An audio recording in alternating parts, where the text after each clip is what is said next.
Howdy, folks, and welcome back to the Armor's Block, which is brought to you by Blue Coat Arms Company. No matter your era, we got your six. Your family-run, full-service gunsmith shop right here in Central Illinois. It's after hours, we have our drinks filled up, and we are ready to talk about some, real fun practical stuff tonight. Real stories, real lessons, and things that you can actually use. I'm Hootie, founder and lead gunsmith of Blue Coat Arms Company.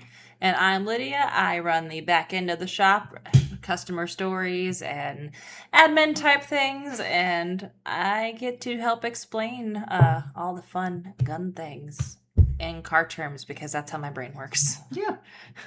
So, alright, before we get into rifles this evening, we have to tell you about the Facebook Marketplace adventure that almost broke our spirits. Which is my fault, I feel, but here we are. So, this week, we drove all the way to Pekin, Illinois, which is like a 90-ish minute haul from here, all because a guy advertised 150 tires up for grabs. And we even messaged him like, hey, we're on our way. And then we get there, and he's like, oh yeah, well, you should have been here yesterday. I've only got like 7 left. 7. Not 150. 7. Like 007. This is not James Bond. 7. So, mind you, this is after we drove like out almost in the middle of nowhere. So, we're starting to feel real uncomfortable, but 7 whole tires is what we got. And then we're driving home in defeat, and all of a sudden I'm like, we're dumb. Why did we not think of looking up like small tire places before? So I say, hold on, like what if we call, this little mom and pop shop, like tire shop that I grew up by? Lydia makes one phone call, explains what we're trying to do, which is we have started construction on the range for the gunsmith shop so that we can start test firing customer guns, bigger projects, things like that as we slowly move into manufacturing. But no, Lydia literally picks up the phone, makes one phone call, explains what it is that we are trying to do, and they are like, well, yeah, just come get what you need. Take them all. And just like that, now we get to support another local small business in our community. That's the lesson for today. Don't build your whole plan on a sketchy listing. Build relationships. Have a backup plan and keep moving. Never trust Facebook Marketplace. Which is funny because as millennials, we were taught a long time ago that you should not trust strangers, that you should not get into a car with somebody that you don't know. And now we are in an age where you can literally get on the internet and order a stranger in a car. To take you places. Marketplace is no different. But yeah, so stay strapped, my friends. All right, so question of the day, and we are keeping our 2 lanes this week. If you've been around rifles for a while, start your comment with day 1 tip and tell us the best rifle lesson you learned the hard way. And if you're newer, start with new shooter question and ask us anything. Rifles, accuracy, scopes, zeroing, cleaning, whatever. We'll pull a few and read them on a future episode. So, today is a complete rifle 101 guide episode, but not in the internet way where we throw 400 specs at you. So in other words, we're not like searching for a computer on the internet and trying to make sure we understand all the different specs and everything that they list on there that mean practically nothing. No. No. So we're giving you the basics that actually matter. What kind of rifle fits what job, what affects accuracy, and how to think about scopes without getting ripped off. And we will even add a little extra context for our good Illinois folks too. Let's start with platforms, because rifles are not a one-size-fits-all tool. And this is where people do the whole marketplace thing. They see something, they get excited, and then they buy the first shiny thing that they see and then realize it doesn't match what they actually need. Exactly. So number 1, AR platform style rifles.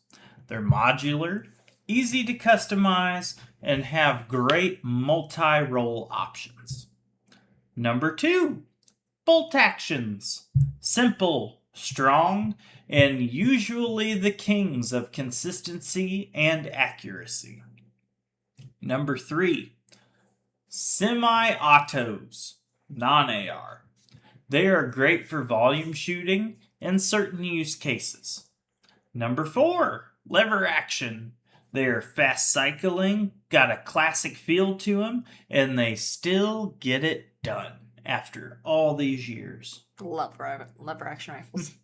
Number 5, carbines. Handy, often lighter, good for training and general purpose setups. Translation for all this: pick the rifle based on what actually you need it to do the most. Accuracy is a stack of small things. And most people tend to blame the rifle when it's really just the setup. So, big blocks here. Ammo consistency matters. Your optic and mount matter. Your fundamentals matter. And your barrel maintenance absolutely matters. Also, rifles send bullets a long way, so always know what's behind your target. This is actually a great thing that is brought up with what we just mentioned earlier with building our range. We drove, 3 miles down a country road just to make sure that the other side of the field that we are planting our range in front of didn't have anything on the other side of it for that much time. Yeah. And so we are specifically building our range backstop to handle 50 BMG, 50 caliber rounds, and still took the time to make sure what was behind the range, just in case something breaks through. Yeah. Which is nothing for a good, 3 miles? Yeah. And then it's just tree line, so we're good. So, ammo notes for rifles. Be careful with military surplus ammo and corrosive ammo. If you don't know, ask. Also be careful with anything marketed as extra spicy or armor piercing. It can be hard on barrels, and it can bring legal and ethical issues depending on where you're at. Quick sidebar here. They actually label ammo as extra spicy? No. Oh. That's my term. Well, I'm sad now. But no. So, pistols especially, which I've actually got a few rounds. I just don't have ballistics gel to shoot them into, which is why I haven't used them yet. But no, there are rounds, they're hollow point rounds called RIP. Oh. No, I've got them in 45 ACP, and it is a strategically serrated hollow point bullet that basically shreds the target. So I'll play a YouTube video for you. I'm sure most of our listeners are probably familiar with that round. But no, I shot a whole magazine through my 1911, and then after just one magazine, I had to go in and do damage control because of the amount of abrasive. Oof. Yeah. Rough. It's a fun marketing gimmick, and it is a fun round to shoot, but yeah, it's rough. And rifles have the same thing, especially with tracer rounds, which are not legal in civilian use, but yeah, there is a reason why the military burns through barrels. That's fair. And also, speaking of things that are limited to where you are, for our Illinois listeners, rifle hunting is limited in a lot of situations. So know your regulations and don't assume what your buddy does in another state applies here, because it probably does not. Absolutely. Yeah, absolutely. So for coyotes on private owned land, cartridges like .243 Winchester and 250 can be great. Just respect wind and distance. Scopes are also where people tend to get overwhelmed with this kind of thing. So here's a simple version. Don't get hypnotized by objective lens size. Pay attention to glass quality, tracking, and whether the scope actually holds a 0. And exit pupil and real world brightness matter way more than marketing. And if you're building on a budget, don't spend 100% of that budget on the rifle itself and then just throw a bargain bin scope on top of it, because that's like putting a really cheap decoration on a really expensive car. 100%. A solid scope and a good mount can make an okay rifle feel way better than a fancy rifle with junk glass. All right, shop talk. Here's what we see all the time. People don't budget for the whole system.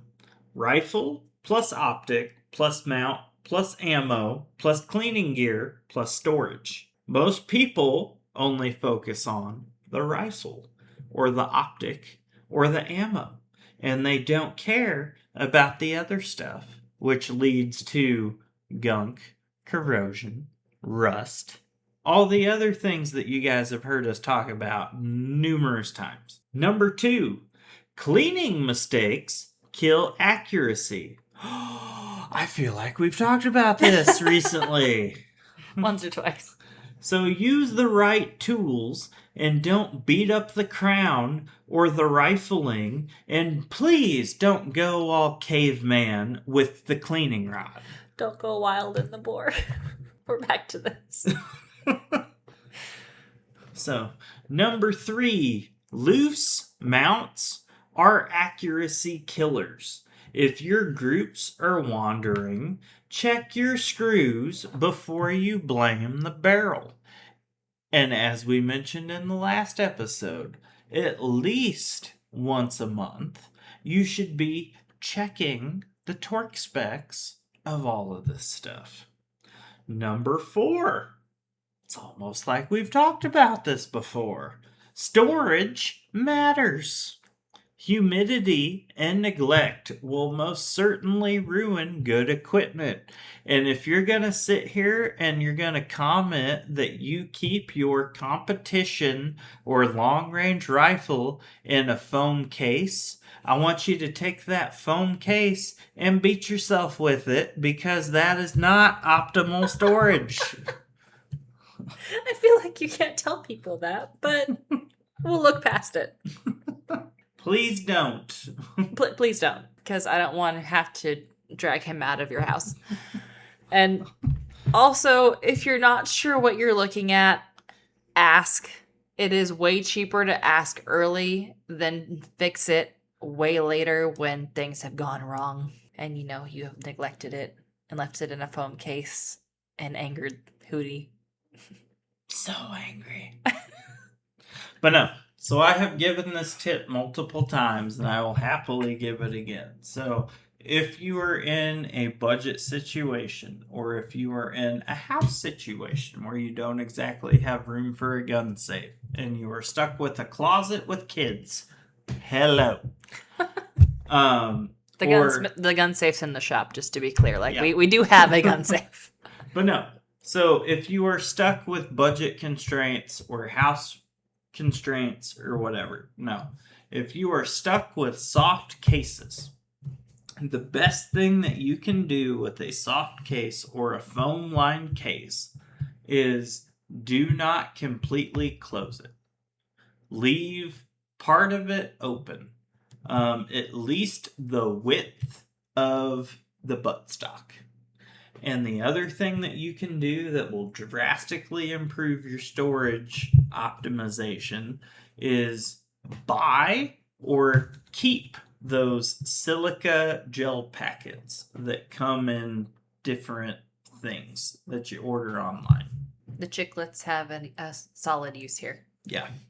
I was going to say, if you do those two things, you will greatly increase your storage capacity for firearms and reduce your risk of rust and corrosion. And save yourself money because then you don't have to pay someone to clean it. We're not going to be upset if you ask us to, though. That too. All right. Repeat question of the day. Day 1 tip, comment your best rifle lesson that you learned the hard way. New shooter question. What do you want us to answer about rifles, scopes, accuracy, or maintenance? And after hours bonus for the finishers. If you got a rifle that's mostly fine, but you don't fully trust it, or you just want a second pair of eyes on it, we've got our $65 field strip and inspection. We do a basic field strip cleaning, then a full muzzle to magwell inspection. And you get a next day prioritized report, which explains what needs attention now, what can wait, and what we would recommend. And if you decide to move forward with any of that recommended work, we then put that $65 down as a down payment towards your final bill. Low risk and high quality. Also, if you want it, we have put together a troubleshooting sample guide that also includes some troubleshooting guides for rifles. Basically, checklists that you can run through before you panic. So if that sounds useful to you, reach out to us and tell us what rifle you're running, what it's doing, and we'll point you in the right direction. All right, that's it for today.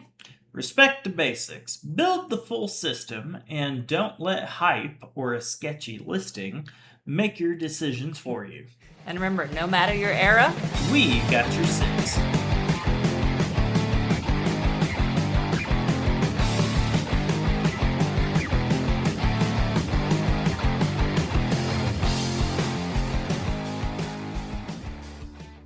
And then mic check. 1, 2. Hey, hey. that seems really loud. At least on the recording thingy about. Well, that's closer to me than it is to you normally, so And you're louder talking than I am. a little bit. So I could blow you out of the water singing, though. Hooties mic check 1, 2. No doubt about that. Volume wise, just to be clear. La la la la. What was that? I don't know. I've been at rehearsal this week. Shut up. Then sing me some Elvis. Oh. Okay, we're done.